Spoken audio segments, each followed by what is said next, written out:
नमस्कार, मी भाग्यश्री फाटक. मार्केट आणि मी हा सोप्या मराठीतून शेअर मार्केट समजावून सांगण्याचा माझा एक उपक्रम आहे. आपण सकाळी बोललो होतो खरं, पण मार्केटने कन्सॉलिडेट केलं नाही. उलट मार्केट मंदीत गेलं.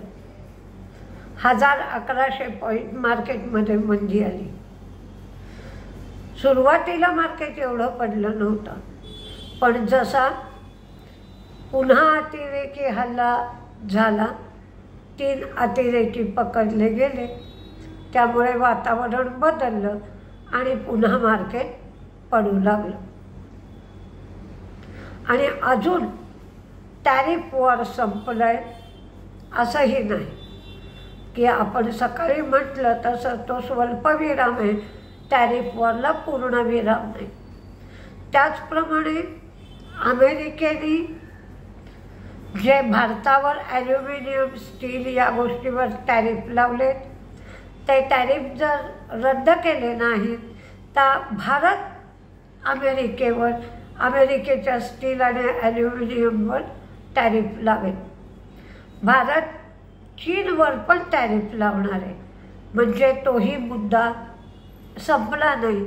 त्यामुळे मार्केट पुन्हा आज मंदीत गेलं. काही रिझल्ट लागले. त्याच्यामध्ये ताज जीविकेचा रिझल्ट लागला. त्याने कर्ज कमी केलं आहे, प्रॉफिट वाढलं आहे, रेव्हेन्यू कमी झालं आहे. NIITचा रिझल्ट लागला, प्रॉफिट वाढलं, रेव्हेन्यू वाढलं. सिप्लाचा रिझल्ट लागला. सिप्लाला 90 वर्ष झाली असल्यामुळे त्यांनी 13 रुपये फायनल डिव्हिडंड दिला, 3 रुपये स्पेशल डिव्हिडंड दिला, असा एकंदरीत सिप्लाने 16 रुपये डिव्हिडंड दिला. सिप्लाचं प्रॉफिट 6163 वरून 6729 कोटी एवढं झालं. म्हणजे प्रॉफिट वाढलं, रेव्हेन्यूसुद्धा वाढलं. गेल्या वेळेला 939 कोटी रेव्हेन्यू होता, आता 1222 कोटी झाला. तर मार्जिनही वाढलं. गेल्या वेळेला मार्जिन होतं 21.3%, आता मार्जिन झालं 22.8%. ज्युबिलंट इनग्रेव्हिया प्रॉफिट वाढलं, रेव्हेन्यू वाढलं, मार्जिन वाढलं. गेलचं पण प्रॉफिट वाढलं, रेव्हेन्यू वाढलं, मार्जिन वाढलं. गेलनी 1 रुपया डिव्हिडंड दिला. हिरो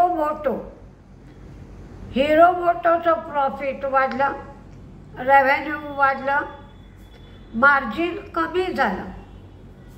म्हणजे अगदी थोडं फ्लॅट म्हटलं तरी चालेल. 14.30 होतं आधी, ते 14.26 झालं.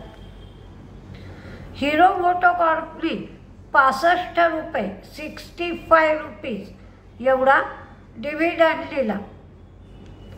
आता काही शेअर्स मध्ये प्रमोटरने त्यांचा स्टेक वाढवला आहे.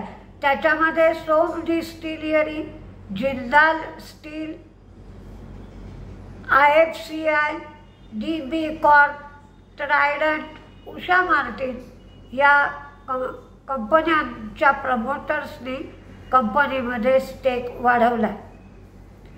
त्याचबरोबर MSCIच्या इंडेक्समध्ये काही शेअर सामील होणार आहेत. त्याच्यामध्ये विशाल मेगा मार्ट, हुंडाय, स्विगी, वारी एनर्जी हे शेअर MSCI इंडेक्समध्ये सामील होते. SRFची केमिकल ग्रोथ चांगली झाली आहे. फक्त चीन जे कमी किमतीत विकत आहे त्याचा त्रास किंवा ताण कंपनीवर येतोय, असं कंपनीने सांगितलं. आदित्य बिर्ला कॅपिटल, त्यांचं प्रॉफिट कमी झालं, रेव्हेन्यू वाढलं, नेट इंटरेस्ट इन्कमसुद्धा वाढलं.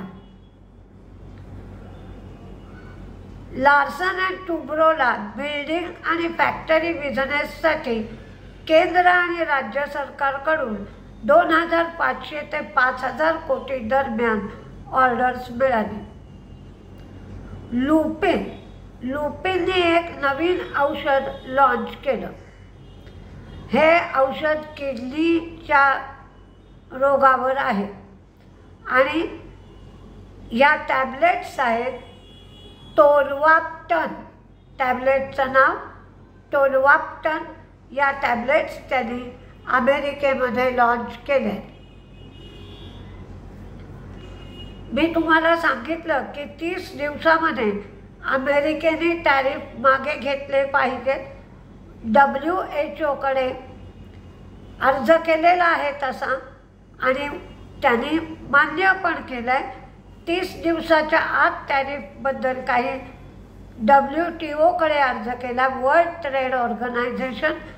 जर त्यांनी WTOच्या प्रस्तावाप्रमाणे 30 दिवसात टॅरिफ मागे घेतले नाही तर भारतसुद्धा स्टील आणि ॲल्युमिनियमवर ड्युटी लावेल. पॉवर मेकला 972 कोटीची ऑर्डर तेलंगणा पॉवर जनरेशन कॉर्पोरेशनकडून मिळाली. PG इलेक्ट्रोप्लास्ट यांचं प्रॉफिट वाढलं, रेव्हेन्यू वाढलं, मार्जिनही वाढलं. त्यांनी स्ट्रॅटेजिक एक्सपान्शन केलं आहे, त्यामुळे त्यांचं प्रॉफिट दुप्पट झालं. त्यांनी कपॅसिटी पण वाढवली आणि ऑपरेशनल एफिशियन्सी पण चांगली झाली. त्यामुळे त्यांच्या प्रॉफिटमध्ये सुधारणा झाली. 14 मेला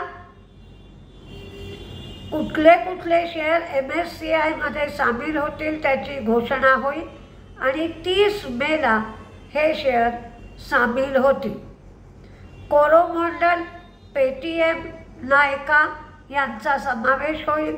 थर्मॅक्स बाहेर पडेल आणि स्मॉल कॅपमध्ये Tata Technology, Hexaware, Premier Energy, Godrej Agrovet हे शेअर स्मॉल कॅपमध्ये, म्हणजे स्मॉल कॅप हा जो विभाग आहे MSCI इंडेक्सचा, त्यामध्ये सामील होतील. जे शेअर सामील होतील त्या शेअरमध्ये इन्फ्लो येईल, म्हणजेच लोक खरेदी करतील आणि थर्मॅक्स बाहेर जाईल तर थर्मॅक्समध्ये आउटफ्लो होईल. टाटा मोटर्सचाही रिझल्ट लागला. टाटा मोटर्सचं प्रॉफिट 8,470 कोटी झालं तर त्यांचं रेव्हेन्यू 1.19 लाख कोटी एवढं झालं. त्यांनी 6 रुपये टाटा मोटर्सनी डिव्हिडंड दिला आहे. आता उद्या तिसरा दिवस कसा उगवतोय ते बघणं गरजेचं आहे. काल जशी 2,900 पॉईंटची तेजी होती, आज मंदी होती 1,100 पॉईंटची. तर आता उद्या नवीन काय बातमी घेऊन दिवस येतोय त्याचा अंदाज मला तरी येत नाही. सकाळी परत अतिरेकी येतील, 3 अतिरेक्यांना मारलं जाईल हे काही माहीत नव्हतं. त्यामुळे मार्केटवर परिणाम होताना सुद्धा ही बातमी दाखवली नव्हती. मार्केट एवढं का पडतंय एकदम हे जेव्हा बघितलं तेव्हा लक्षात आलं की या अतिरेक्यांच्या बरोबर जो ताणतणाव सुरू आहे त्यामुळे मार्केट एवढं पडलं असावं. तर बघूया उद्या काय काय होतं आहे ते. सकाळच्या व्हिडिओपर्यंत ज्या ज्या गोष्टी मला समजतील त्या मी तुम्हाला नक्की सांगेन. नमस्ते.